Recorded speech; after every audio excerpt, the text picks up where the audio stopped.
ठीक है।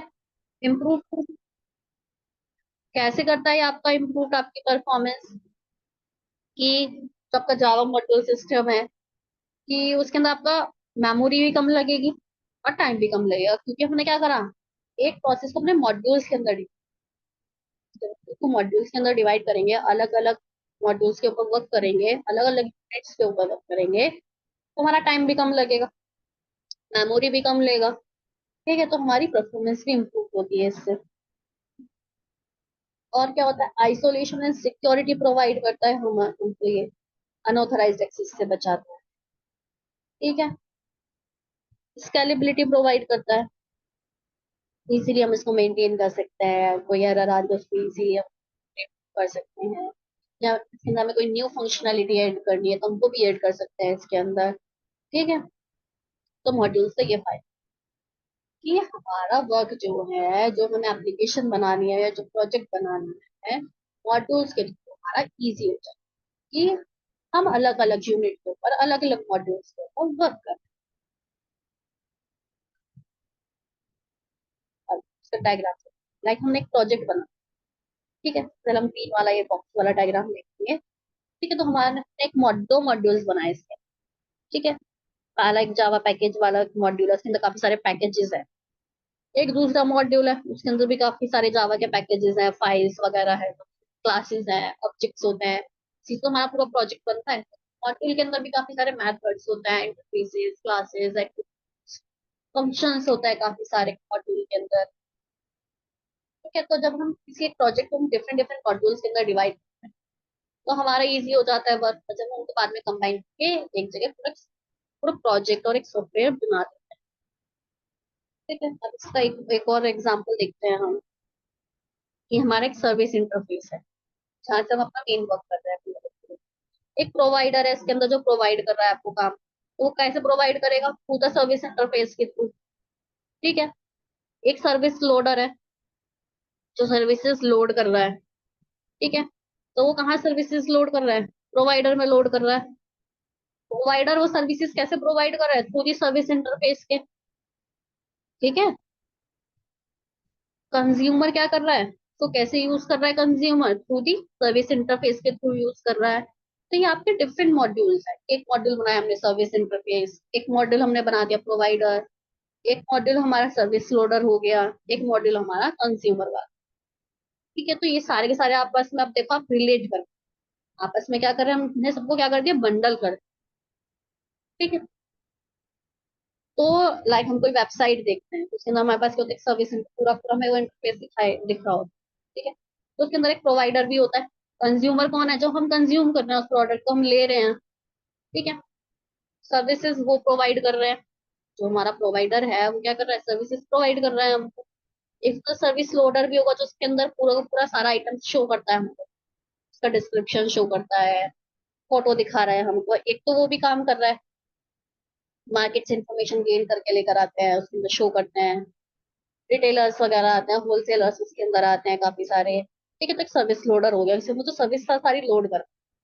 एक सर्विस प्रोवाइडर होता है, कि जो तो सर्विस हमें प्रोवाइड कर। ठीक है।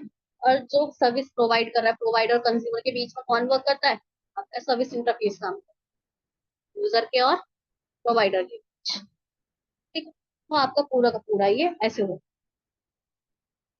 ठीक है, तो जावा मॉड्यूल्स वाला भी पूरा सिस्टम आपको पढ़ना है। और यूनिट 3 से एक मेन क्वेश्चन आता ही आता है आपका, फंक्शनल इंटरफेस और आपका एक लैम्बडा एक्सप्रेशन। फंक्शनल इंटरफेस आपको मैंने बता दिया क्या होता है, कि जो वन एब्स्ट्रैक्ट मेथड आपका कंटेन करके। लैम्बडा एक्सप्रेशन क्या होता है, इसमें आपको फंक्शन का नेम भी देने की जरूरत नहीं पड़ती, आप इसको डायरेक्ट अपना एरो बनाओ, आपको जो ऑपरेशन परफॉर्म करना है कर दो। ठीक है। नेक्स्ट मैंने आपको बताया था इससे पहले, थ्रो कीवर्ड, जो कि एक्सेप्शन को थ्रो करता है। ठीक है, कैसे थ्रो करता है ये आपका, हमने इसको मेथड के साथ यूज करा, मेथड के अंदर यूज करा। तो अगर थ्रोज होता तो हम कहाँ यूज करते हैं, मेथड पे, जहाँ पे मेथड को डिफाइन डिक्लेयर कर रहे हैं, इसको हम थ्रोज को वहां यूज करते हैं, लेकिन हम इसके अंदर क्या कर रहे हैं, थ्रो। ठीक है, थ्रो के अंदर हम एक ही एक्सेप्शन एक बारी में सॉल्व करते हैं, और थ्रोज के अंदर हम क्या करते हैं, मल्टीपल एक्सेप्शन हम थ्रो करते हैं। इसके अंदर हमारे पास एक एक्सेप्शन आ रही है, जो कि इलीगल आर्ग्यूमेंट एक्सेप्शन, कि अगर एज हमारी 18 से कम या ज्यादा होती है, उसके कम है 18 से, तो इलीगल आर्गुमेंट एक्सेप्शन थ्रो करेगा, जो कि हम किसके थ्रू सॉल्व करते हैं, ट्राई कैच ब्लॉक के थ्रू सॉल्व करते हैं। 18 से ज्यादा आ रही है तो वो वैलिड है, उसके अंदर एक्सेप्शन थ्रो ही नहीं हो, उसके अंदर आपका कैच ब्लॉक जो है यहाँ पे, अगर आप देखें तो यहाँ पे ये आपका, अगर हमने एज क्या दी 20, तो हमारा जो कैच ब्लॉक है वो रन ही नहीं होगा, क्योंकि कोई एक्सेप्शन ही नहीं है। इससे पहले हमने पढ़ा था पूरी थ्रेड की लाइफ साइकिल, हमारा थ्रेड पूरा वर्क कैसे था। थ्रेड मैंने क्या बताया था आपको, लाइट वेट प्रोसेस होता है पूरा का। लाइक मैं आपको बताती हूँ कि एक आता है आपका थ्रेड, एक आता है मल्टी थ्रेड। क्या होता है मल्टी थ्रेड? थ्रेड आपका हो गया एक लाइट वेट, जो आपका सिंगल प्रोसेस होता है। लाइक आप कीबोर्ड से इनपुट दे रहे हैं और वो आपका स्क्रीन पे आपको शो हो रहा है, वो आता है आपका सिंगल थ्रेड। या आपने कीबोर्ड से इनपुट किया और वो आपको शो हो गया, वो आपका आता है थ्रेड के। एक प्रोसेस तो हुआ ना, कि आपने कीबोर्ड से इनपुट दे रहे हो और वो आपको आपकी स्क्रीन पे शो हो रहा है, वो आता है आपका सिंगल थ्रेड के। मल्टीपल थ्रेड का आपका मतलब होता है कि आपके मल्टीपल प्रोसेस चल रहे हैं। लाइक आप बल्कि आप ब्राउजिंग कर रहे हो, वेब ब्राउजर, आपको सर्च कर रहे हो और बैकग्राउंड में आपने सॉन्ग्स भी चला रखे हैं, ठीक है, आप बैकग्राउंड पीछे सॉन्ग सुन सकते हो, साइड में यूट्यूब भी चला सकते हो आप अपना, ठीक है। तो जो आपके मल्टीपल प्रोसेस एक साथ होते हैं आपके कंप्यूटर के, कि आप अपना कुछ टाइपिंग का काम भी करो और साथ में सॉन्ग्स भी सुन रहे हो, ठीक है, और कुछ सर्च भी कर रहे हो साइड बाय साइड, तो वो आपका आता है मल्टीपल। इसको बोलते हैं मल्टीपल। सिंगल थ्रेड किसको बोलते हैं, जो कि आपका एक सिंगल प्रोसेस हो रहा है, कि आपने लाइक कीबोर्ड से इनपुट दिया, वो आपका क्या होता है, सिंगल। और ये प्रोसेस होता क्या है, पूरा का पूरा ये उसकी लाइफ साइकिल, कि सबसे पहले आप न्यू के अंदर एंटर हुए, एक थ्रेड एंटर हुई आपकी न्यू के अंदर। रनेबल का मतलब आपका रेडी टू रन हो गया, ठीक है। रनिंग का मतलब क्या है, अब वो रन हो रहा है। नेक्स्ट आता है आपका ब्लॉक स्टेट। ब्लॉक स्टेट के अंदर क्या होता है, कि आपकी कोई थ्रेड ऑलरेडी वहां पे क्या है, कोई रिसोर्स लेके वर्क कर रही है। अब जो न्यू वाली थ्रेड मेरी एंटर हुई, उसको भी वो ही रिसोर्स चाहिए, तो वो रिसोर्स को लेने की कोशिश कर, ट्राई टू एक्सेस वाला प्रोसेस जो है वो ब्लॉक के अंदर। वेटिंग के अंदर क्या होता है, वो वेट करती है कब वो रिसोर्स वो रिलीज करे और कब मैं उसको एक्वायर करूँ, ठीक है, कब वो रिलीज हो कब वो एक्वायर। नेक्स्ट टाइम वेटिंग के वो कितने टाइम के लिए यूज कर रहा है, कितने टाइम में वो रिलीज करेगा, ठीक है। अच्छा वो पूरा पूरा प्रोसेस कंप्लीट हो जाता है, तो वो टर्मिनेट वाली स्टेट के थ्रू टर्मिनेट एग्जिट हो जाता है। नेक्स्ट हमने पढ़ा था पॉलीमॉर्फ। पॉलीमॉर्फ मीन्स होता है मैनी फॉर्म्स, कि आपकी के ऑब्जेक्ट्स को हम कितने फॉर्म्स के अंदर यूज, कई अलग अलग फॉर्म्स के अंदर। आपकी पॉलीमॉर्फिज्म पॉलीमॉर्फिज्म टू टाइप्स का होता है, कंपाइल टाइम और एक रन टाइम। कंपाइल टाइम को आप ओवरलोडिंग भी बोलते हो, रन टाइम को आप ओवरराइडिंग। ये आपके मैंने टू टाइप्स के बताए, कंपाइल टाइम तो कंपाइल टाइम टाइम आती है, रन टाइम तो रन टाइम टाइम। इसके और भी नेम्स हैं, कंपाइल का static, early binding and overloading, और रन टाइम का नाम है डायनेमिक रेट एंड बाइंडिंग, ठीक है। नेक्स्ट आता है आपका, कि जो इसका मेथड नेम है वो सेम रहेगा, डिफरेंट पैरामीटर के साथ भी, और उसके अंदर डिफरेंट रिटर्न टाइप।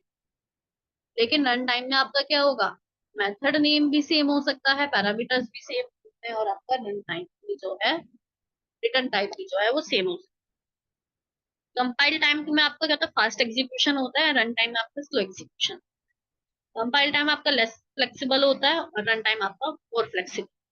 फ्लेक्सिबल क्यों होता है, क्योंकि इसके अंदर पैरामीटर्स के नेम भी सेम है, रिटर्न टाइप भी सेम है, इसलिए ज्यादा फ्लेक्सिबल है। लेस फ्लेक्सिबल ये क्योंकि डिफरेंट डिफरेंट पैरामीटर्स है, डिफरेंट डिफरेंट रिटर्न टाइप्स है, तो इसलिए लेस फ्लेक्सिबल। इससे पहले हमने पढ़ा था जेडीके, जेआरई एंड जेवी। जेवीएम आपका क्या होता है, जावा वर्चुअल मशीन होता है। जेआरई आपका जावा रन टाइम एनवायरनमेंट है, और जेडी का Java development. Java virtual machine आपको क्या क्या प्रोवाइड करता है, गार्बेज कलेक्टर प्रोवाइड करता है, एक एब्स्ट्रैक्ट मशीन होती है जो कि आपका जावा बाइट कोड को एग्जीक्यूट करता है। जेआरई क्या होता है, आपको रन टाइम एनवायरनमेंट प्रोवाइड करता है जहाँ पे आप अपना कोड रन कर सकते हैं, ठीक है। और जेडीके क्या होता है, जावा डेवलपमेंट की, जो आपको लाइब्रेरीज एंड टूल्स प्रोवाइड करता है, लाइक जावा, जावेक, जावा टैग, जावा डॉक और जार, ठीक है। जेवीएम क्या है, सबसेट है जेआरई का, जेआरई सबसेट है जे। जेडीके क्या है आपका, सुपरसेट, ठीक है। नेक्स्ट इससे पहले पढ़ाया था कंस्ट्रक्टर क्या होता है। कंस्ट्रक्टर आपका एक स्पेसिफिक मेथड है स्पेशल मेथड है जो कि ऑटोमेटिकली कॉल करा जाता है। ठीक है। जब भी आपको कोई ऑब्जेक्ट बनाया जाता है किसी भी क्लास, कंस्ट्रक्टर का नेम आपका सेम रहेगा जो आपका क्लास का नेम सेम रहता है। ठीक है। और जो आपका कंस्ट्रक्टर होता है वो आपका न्यू कीवर्ड के थ्रू ही आपको जो है इम्प्लीमेंट करा। जब आप ऐसा कोड लिखोगे, कभी आपने जावा की कोड रन करे हो, तो वो आपका कैसे होता है, न्यू कीवर्ड का यूज करके तब आपका कंस्ट्रक्टर जो है डिफाइन कर। इसी कुछ एप्लीकेशंस हैं like initialisation, overloading, encapsulation, dependency injections. ये सब इसके एप्लीकेशन है। कंस्ट्रक्टर कहाँ कहाँ कैसे कैसे यूज करा जाता है। इसके 4 टाइप्स बताए थे। डिफॉल्ट कंस्ट्रक्टर, पैरामीटराइज्ड कंस्ट्रक्टर, और प्राइवेट कंस्ट्रक्टर, और एक लास्ट आपको बताया गया था सब कॉपी कंस्ट्रक्टर। ठीक है। कॉपी कंस्ट्रक्टर के अंदर क्या होता है कि आपके जो है ऑब्जेक्ट एट्रीब्यूट्स हैं वो दूसरे आपके जो है जगह कॉपी हो जाते हैं। ठीक है। लाइक इसके अंदर मैंने आपका एक्स वाई किसमें कॉपी कर दिया, पॉइंट अदर के अंदर आपको मैंने इसके अंदर कॉपी कर दिया। प्राइवेट कंस्ट्रक्टर क्या होता है, जो आपको प्राइवेटली आपका इनिशियलाइज करा जा रहा है, जिसमें प्राइवेट माई वैल्यू को इनिशियलाइज करा है, तो मैंने इसको माई क्लास से ही प्राइवेटली मैंने इसको एक्सेस करा है। मैं इसको कहीं और से एक्सेस नहीं कर सकती कि मैं इसको दूसरी क्लास से मैं इसको एक्सेस करूँ, ऐसा पॉसिबल नहीं है। वहाँ पे आपको ये क्या शो कर देगा, एरर शो। इससे पहले डिफॉल्ट कंस्ट्रक्टर को हमको कैसे भी शो करने की जरूरत पड़ती है। अगर आपने अपनी कोई नॉर्मली क्लास अपनी बनाई है तो वो आपका डिफॉल्ट कंस्ट्रक्टर के अंदर ही है। पैरामीटराइज कंस्ट्रक्टर क्या होता है, जिसके अंदर पैरामीटर्स पास करते हैं, तो अपने वो आपको पैरामीटराइज कंस्ट्रक्टर।